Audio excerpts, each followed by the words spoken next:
meditation number 17 is the mind goes automatically to it. And part of taking refuge is to keep pictures and statues and books around your house, okay? I like Geshe's house because it's a very Buddhist house. There, everywhere, under everything, there's some Buddhist thing. There's pictures everywhere. There's a Tsongkhapa on the heater. If you look close, you can see Tsongkhapa. He's in the heater, you know. And I was like, "Hi, I can see you," you know. And you know, so you know, there's a part in the Lam Rim that's you know, we're neo-Tsongkhapians. We don't. I mean, we'd rather go to a DCI event than go to a temple and wave incense, right? But it's a very good custom to keep lots of Buddhas in your house, okay? So Mr. Wu, there's no room to sit in his house because there's all Buddhas, you know? And that's a good habit, okay? Jewish people have a custom to put a special thing at the door, right?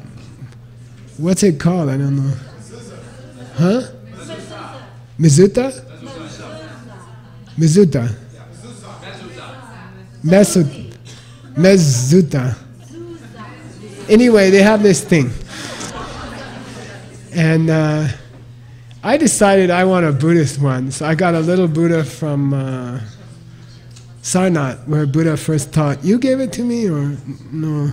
Candy gave it. No. Xiaoping. You gave me in Varanasi a little Buddha. Who gave it to me?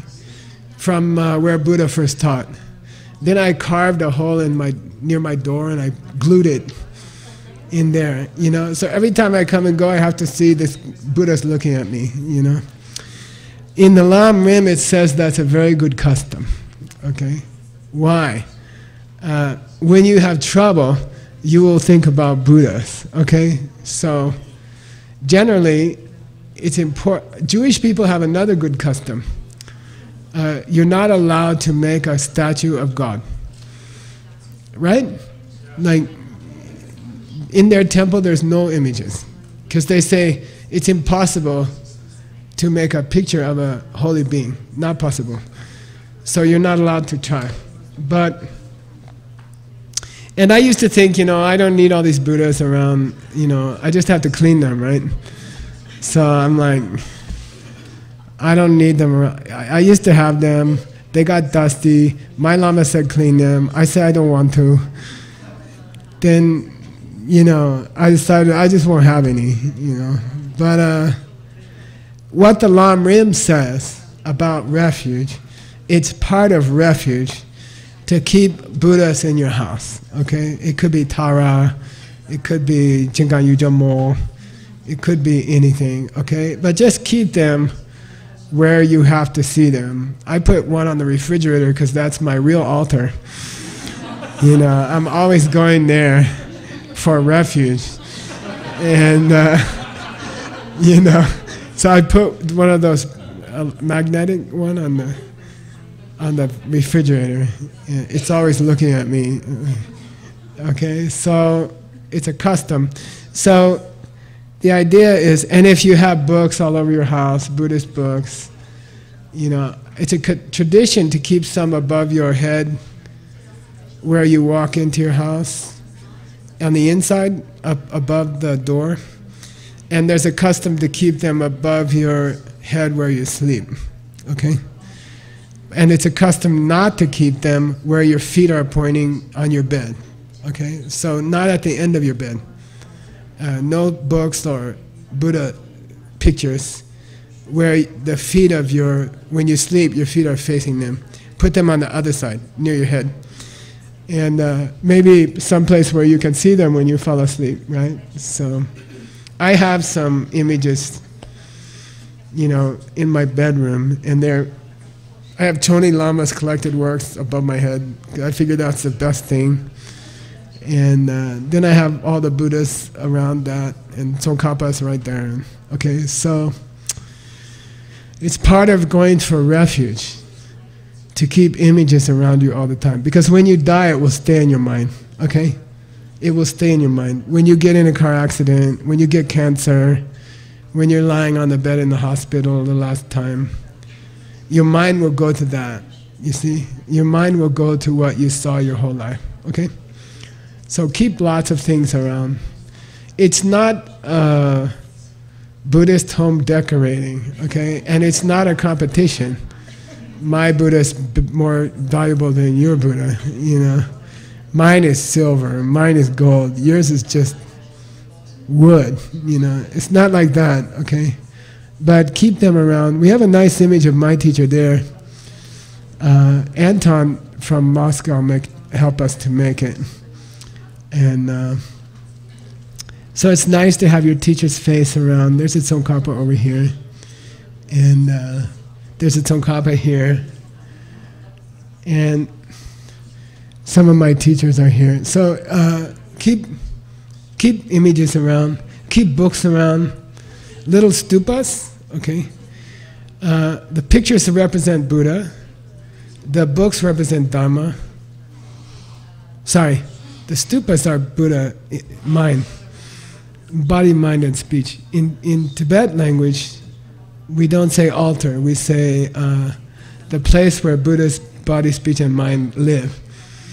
Okay, so body is image. Speech is you keep a book there, like Jinganjing. And in mind is you keep a small stupa there. And then that's a good altar. It has three things: body, speech, and mind. Okay. So during this meditation, you can just think about part of retreat is to make plans for after you get home. Okay? Part of the experience of retreat is to make plans for when you get out of retreat. Okay? So when I do retreats, I keep a journal. I always bring an empty journal. And maybe in the evening, I sit down with my hot chocolate and I write, if I have good ideas, you know, like, oh, I need a Buddha over my front door, or something like that. Then I make a note, because I will forget when I get on the airplane, you know, I'll forget everything. So keep a journal. You shouldn't talk during these retreats, any retreat, you shouldn't talk. Even if you're staying with other people, try not to talk. Someone talks to you, just go like this. Okay? Don't talk back, all right? And it helps the retreat. I did, I don't know, many 1-month retreats during my business career. And the first time I felt a little bit nervous. I thought, oh, my business will get worse. You know, if I go away for 1 month, then my business will get worse, you know. I was worried about it.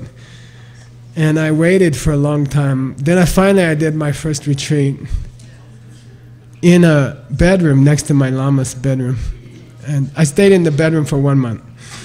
And some other monk brought me food and stuff like that. Then when I came out, I had all these ideas about ACIP, to create ACIP, to save all the books. And now it's 31 years, right? So you don't waste your time in retreat, okay?